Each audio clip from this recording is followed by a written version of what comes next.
जय माता दी। आज चाहिँ धनतेरसको सबैजनालाई शुभकामना छ।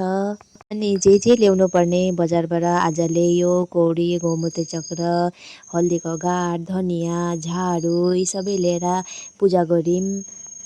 विशेष त त्यस्तो केही ल्याएन, त्यही झाडु, फोटा ल्यायौँ, कुबेरजी भएको, गणेश, साथमा लक्ष्मी र फुलहरू हेर्नु कति प्रकारको। अनि यहाँ दीप आमाले रेडी गरिदिन्, यसरी भाइले पनि जलाए, आमाले हो त्यसरी पूजा गरिन्। अनि आज चाहिँ भन्छन् अरे के अरे मा भनेको सुनेको थिएँ, आज चाहिँ यमराजको लागि दीपदान गरिन्छ अरे। त्यो गर्दाखेरि के हुन्छ भन्दाखेरि जसको पनि घरमा आज दीपदान हुन्छ यमराजको लागि उसको घरमा अकाल मृत्यु हुँदैन भनेको मैले सुनेकी थिएँ। यसको लागि यता आमाले गरिसकेन, यता भाइले गर्दैछन्। अनि मैले पनि मेरो उहाँ घरको लागि सम्झेर मैले पनि साइडमा बालिदिएँ। अनि यसरी हामी दुई दिदीभाइले पूजा गऱ्यौँ। अनि साथमा आज 13वटा दियो बाती जलाउनु पर्छ भनेको कथामा सुनिन्छ। अनि यता यसरी दक्षिण दिशामा फर्केर दियो बाल्नुपर्छ र यसरी हामीले पानी छम्काएर यहाँ हात खुट्टा धुयौँ।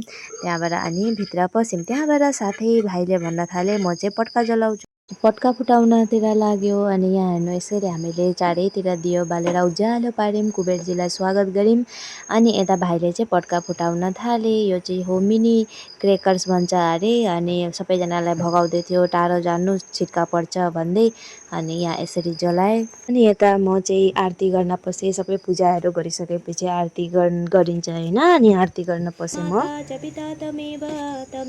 त्यहाँबाट म फेरि बाहिर निस्केर एकचोटि हेर्न लागेँ। मलाई चाहिँ फेरि यो दिवालीको पर्व यति नै मनपर्छ नि, किनकि चारो ओर उज्यालो हुन्छ र म दस्के आएर दियो बातीलाई हेरिराख्छु, यति नै मनपर्छ। त्यहाँबाट आफ्नो यसरी मैले एक कपी फोटो पनि खिचेँ।